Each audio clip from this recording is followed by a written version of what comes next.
Selamat malam Pak Eko, selamat malam teman-teman sekalian. Perkenalkan saya Veronica dengan NIM 2311070063. Hari ini saya akan membahas terkait dengan rencana kerja dan anggaran pengembangan perusahaan. Langsung saja kita akan membahas terkait dengan latar belakangnya. Manta Pupkot memang sebagai perusahaan yang bergerak di bidang talent management atau biasa disebut dengan agency, di mana perusahaan ini tentunya akan berfokus untuk mengelola, mengembangkan, dan memasarkan talent yang berbasis digital dan entertainment. Tentunya dengan adanya perkembangan dan pertumbuhan media sosial dan industri kreatif mampu berupaya untuk memperluas jangkauan dan meningkatkan profesionalisme dalam pengelolaan talent.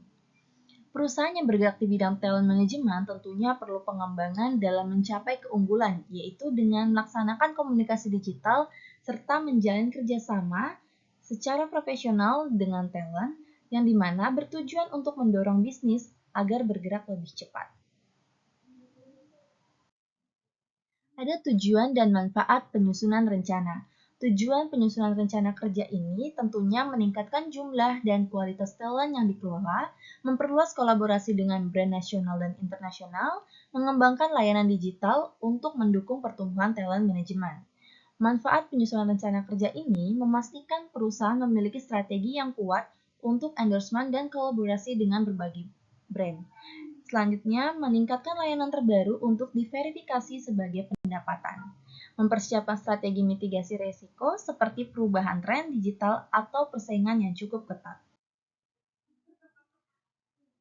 Kemudian ada ruang lingkup terkait dengan perusahaan yang bergerak dalam bidang talent management tentunya mencakup berbagai aspek penting dalam mengoptimalkan pengelolaan talent dan pengembangan bisnis. Pengembangan talent dan manajemen karir hal ini adalah hal yang cukup berfokus pada proses rekrutmen dan seleksi talent yang nantinya akan bergabung serta diadakan pelatihan dan pengembangan skill. Selanjutnya, strategi pemasaran dan branding perusahaan untuk meningkatkan exposure talent dan perusahaan hal ini dilakukan dengan kolaborasi bersama influencer, brand, dan media untuk meningkatkan kredibilitas serta jangkauan pasar. Adapun metodologi penyusunannya yaitu adalah di mana tren pertumbuhan ekonomi kreatif sehingga dapat mempengaruhi daya beli masyarakat terhadap produk digital. Selanjutnya, isu sustainability dalam strategi talent branding dan konten. Kemudian diperlakukannya untuk memastikan aturan hak, kontrak kerja talent, dan kebijakan platform digital yang nantinya konten akan ditayangkan. Berikut adalah profil dari perusahaan sendiri, di mana perusahaan talent management ini bermitra dengan perusahaan dan individu lainnya dari berbagai industri untuk memastikan bahwa layanan tidak terbatas tetapi terus berkembang dengan membantu para talent menavigasi pasar yang perusahaannya mengalami perubahan dengan cepat untuk mendorong bisnis yang sedang berkembang agar didengar dan bertujuan untuk menciptakan komunikasi digital yang solid dan paling penting adalah mampu berkolaborasi. Berikut adalah struktur organisasinya. Dan selanjutnya adalah analisis dan pencapaian tantangan. Berkaitan dengan analisis perform terbaik dalam keuangan, operasional, dan pelanggan, perusahaan ini mampu bergerak di bidang talent management dan tentunya melakukan proses analisis yang bertujuan untuk mengetahui apakah tiga aspek tersebut cukup relevan. Yang pertama itu adalah analisis performa keuangan. Tentunya hal ini hal yang cukup diperhatikan karena terkait dengan pendapatan dan juga laba untuk melihat efisiensi bisnis. Kemudian analisis performa operasional yang dimana analisis ini berfokus pada efektivitas perusahaan dalam mengelola jadwal serta negosiasi kontrak dan pengembangan talent management. Kemudian analisis performa pelanggan, tentunya memahami brand dan audiens talent dengan melakukan evaluasi terhadap efektivitas. Selanjutnya adalah analisis SWOT yang menjadi faktor utama kekuatannya adalah talent management yang cukup berkualitas karena memiliki talent yang tidak hanya populer di media sosial tetapi juga memiliki keterampilan seperti public speaking, acting, dan bisnis. Selanjutnya adalah kelemahan, di mana performa talent sangat bergantung pada platform seperti Instagram, TikTok, dan juga YouTube, yang dimana dapat mengubah algoritma dan tentunya banyak sekali pengelolaan talent. Selanjutnya adalah peluang. Dengan adanya ekonomi kreatif yang cukup berkembang, serta meningkatnya konsumsi konten digital. Yang paling terakhir adalah ancaman. Persaingan yang cukup ketat di dunia industri talent management sendiri, tentunya akan banyak agensi yang bermunculan dengan model bisnis. Selanjutnya adalah analisis PESTEL. Yang pertama, kita akan bahas terkait dengan politiknya. Talent management tentunya ada regulasi industri konten yang dimana memiliki kebijakan dalam membangun bisnis startup dan insentif bagi industri kreatif. Yang kedua, kita akan bahas terkait dengan ekonomi. Dikarenakan perusahaan ini bergerak di bidang talent management dan pastinya akan ada kolaborasi dengan berbagai talent internasional. Yang ketiga adalah sosial.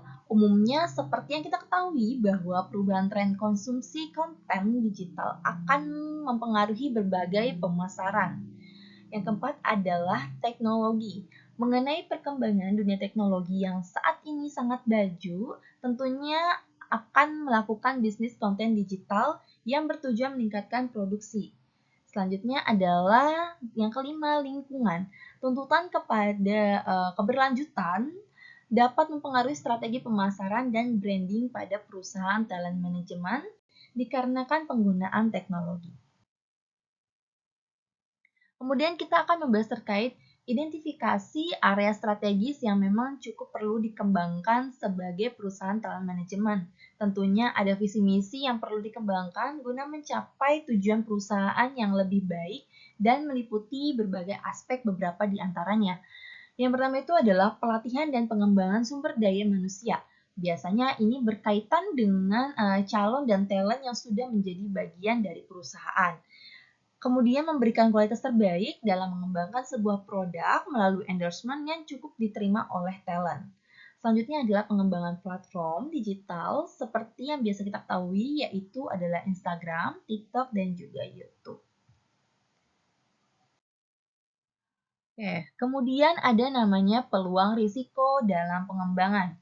Seperti yang biasa kita ketahui bahwa strategi ekspansi yang terencana dengan baik yang dimana adanya anggaran yang disusun secara realistis dan berbasis data yang dapat melihat keberadaan tim. Hal ini tentunya ada hambatan yang meliputi sumber pendanaan yang tidak cukup sehingga mempengaruhi tingkat tingginya risiko bagi keberlanjutan bisnis, adanya faktor eksternal seperti inflasi yang dapat menghambat pengembangan bisnis, dan tentunya akan mengalami kesulitan dalam merekrut karyawan serta mempertahankan tenaga kerja yang cukup kompeten. Selanjutnya adalah sarana pengembangan. Fokus utama yang menjadi tujuan jangka pendek adalah dengan membangun fondasi untuk melakukan pertumbuhan pada perusahaan. Di antaranya seperti kita harus melakukan penyusunan anggaran pengembangan yang cukup realistis karena hal ini berkaitan langsung dengan para talent, baik dari nasional maupun internasional. Kemudian proses meningkatkan efisiensi yang bertujuan untuk menekan biaya profitabilitas. Selanjutnya, pentingnya untuk melakukan pelatihan sumber daya manusia yang bertujuan untuk menunjang tenaga kerja yang cukup berkualitas. Kemudian harus membuat target juga segmen pasar untuk memperluas jaringan. Selanjutnya kita akan membahas kaitan dengan pendekatan inovasi dan juga transformasi digital. Hal ini memang cukup penting kita ketahui apalagi perusahaan tersebut memang bergerak dalam bidang talent management. Teknologi yang berperan penting dalam pengembangan dengan meningkatkan efisiensi operasional, memperluas pasar, dan menciptakan inovasi bisnis. Dalam hal ini tentunya akan membantu perusahaan yang bergerak di bidang talent management memperhatikan efisiensi operasional dengan digitalisasi serta peningkatan dan pemasaran menggunakan strategi bisnis, data, dan mengadakan iklan. Kemudian ada yang menyangkut dengan kebutuhan sumber daya untuk pengembangan. Dalam penyusunan rencana kerja dan anggaran pengembangan, tentunya hal ini perlu diperhatikan beberapa di antaranya, yaitu seperti rekrutmen dan pelatihan talent untuk mendukung ekspansi bisnis, investasi pada teknologi digital seperti platform, dan juga proses pendanaan yang dikelola dengan detail. Selanjutnya adalah dasar dari program dan proyek prioritas. Dan dalam hal ini tentunya akan melaksanakan sejumlah proyek dan juga proses utama yang mendukung ekspansi dan juga efisiensi operasional serta peningkatan daya saing untuk perusahaan. Dan berikut ini adalah beberapa deskripsi proyek serta proses yang utama sangat penting untuk dilaksanakan. Yaitu adalah sebagai perusahaan talent management tentunya akan mempertimbangkan terkait dengan efisiensi talent yang akan ditampilkan. Melihat jangkauan pasar ini berkaitan dengan talent management tentunya memiliki keunikan tersendiri. Meningkatkan brand awareness agar talent terlihat lebih menarik dan bisa bekerja sama dengan berbagai brand. Selanjutnya ada alokasi anggaran per proyek atau per program. Pendanaan ini harus dialokasikan berdasarkan prioritas strategis.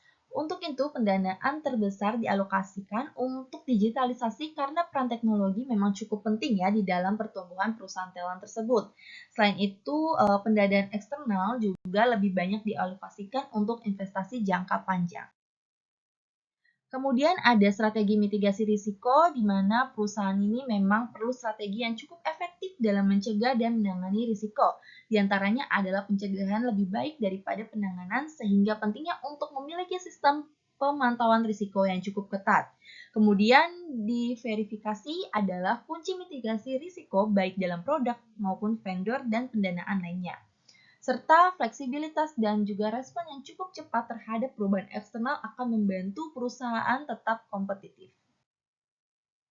Kemudian yang terakhir adalah laporan dan pelaporan hasil laporan rencana kerja dan anggaran pengembangan harus dibuat dalam format yang cukup jelas sehingga sistematis dan mudah dipahami oleh para stakeholder. Selain itu, untuk memastikan transparansi dan akuntabilitas pelaporan RKAP kepada stakeholder dilakukan dengan beberapa frekuensi, yaitu dengan sistematis sebagai perusahaan yang bergerak di bidang talent management sendiri dapat memastikan transparansi, akuntabilitas, serta efektivitas dalam pengelolaan rencana kerja. Kemudian harapan terhadap implementasi rencana yaitu adalah di mana perusahaan mampu memberikan dampak positif bagi para perusahaan dan para stakeholder yang nantinya perusahaan tersebut mampu mencapai profit yang cukup besar dan memperkuat kondisi keuangan dan mampu bersaing di dunia industri dan mempertahankan posisinya di pasar dengan cara meningkatkan kepuasan pelanggan dan loyalitas terhadap brand, di mana perusahaan tersebut mampu dikatakan sebagai perusahaan yang cukup berhasil menjangkau lebih banyak pelanggan dan memperbesar pangsa dan mampu menyertai keuangan perusahaan lebih sehat dan siap menghadapi tantangan di masa depan. Dan tidak hanya itu, sumber daya manusia juga jauh lebih kompeten dan loyalitas serta karyawan yang meningkat dan mampu bersikap produktivitas serta mampu mencapai perusahaan yang lebih optimal. Berikut adalah hasil presentasi dari saya. Sekian, terima kasih. Wassalamualaikum warahmatullahi wabarakatuh.